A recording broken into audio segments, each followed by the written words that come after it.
Kumustahin natin ang lagay ng mga Pilipinong nasa Middle East sa gitna ng kaguluhan doon ngayon. At makapanayan po natin si Department of Migrant Workers Secretary Hans Kakdak. Secretary Kakdak, magandang umaga po. Magandang umaga, Igan, at sa inyo mga tagapakinig, tagapanood. May nadagdag na po ba sa bilang ng mga Pilipinong nasawi, sugatan o nawawala? Opo, mula po doon sa napabalitaan na nasawi, nung isang araw ay wala po tayong balita, no, in terms of Pilipino na nasaktan o nasawi dito sa mga pangyayari sa Middle East. Merong isang OFW sa Kuwait, nagtatrabaho sa Kuwaitin airport na very minor injuries, neck wounds ang natamo at nakalabas na rin sa ospital. But otherwise, the situation in terms of walang ibang nasaktan o nasawi remains the same. Opo. Yung bilang po ng mga Pilipinong nais pong umuwi sa bansa, ito ba'y nadagdagan po, Secretary? Ano ulit, sorry. Yung mga gusto magpa-repatriate. Okay. Merong higit kumulang mga 100 between, hindi ganun karami, no? Sa ngayon, between Dubai and Israel. Opo. But we're continuing to monitor the situation in terms of pagpapaabot alam sa ating mga kababayan na ready ang ating mga serbisyo ng ating mga migrant workers officer. Opo.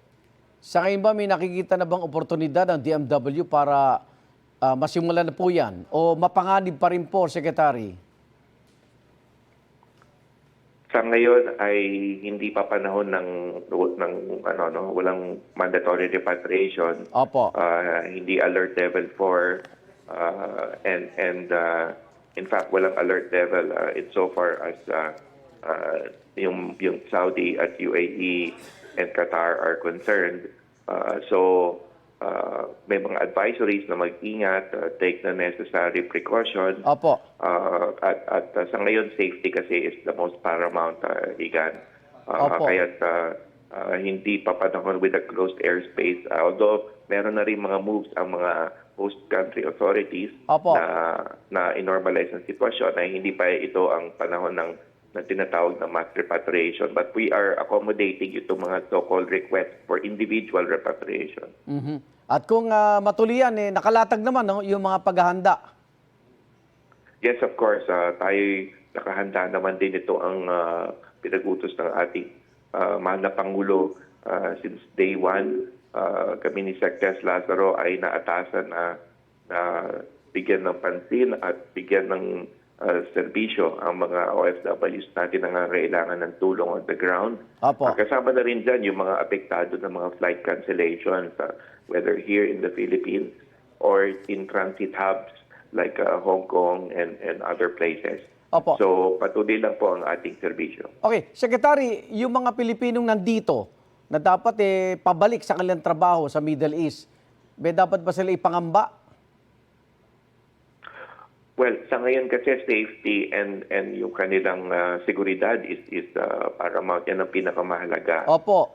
Of course, at the proper time ay makikipag-ugnayan din ang ating ang ating migrant workers office sa host government para alamin yung continuing situation. Opo.